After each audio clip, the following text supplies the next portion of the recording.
A Plataforma Galega das Marchas pola Dignidade concentrouse esta mañá na Praza do Obradoiro para volver poñer a atención na defensa do que eles consideran 3 dereitos básicos de todo cidadán: pan, traballo e teito. Así mesmo fixeron un chamamento pro vindeiro 29 de novembro, cando varias marchas percorrerán Galicia na defensa dos dereitos humanos e laborais. A Plataforma Galega das Marchas pola Dignidade, integrada por máis de 50 colectivos, volvía a criticar hoxe cunha concentración na Praza do Obradoiro o modelo capitalista e neoliberal que, segundo eles, está a levar a miseria a Galicia. Creen dende a plataforma que outro tipo de sociedade é posible, onde exista un sistema de xustiza social onde todos teñamos cabida, pois din que o actual goberno non respeta a dignidade nin os dereitos dos traballadores e dos cidadáns.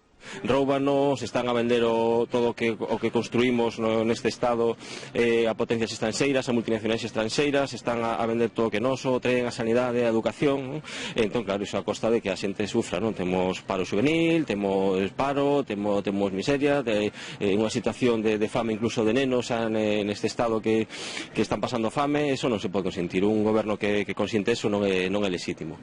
O vindeiro 6 de novembro hai convocadas movilizacións nas 7 principais cidades galegas na defensa dos principios básicos de pan, traballo e teito. Marchas que se van repetir o sábado 29 de novembro e que sairán de toda Galicia para rematar na Praza do Obradoiro.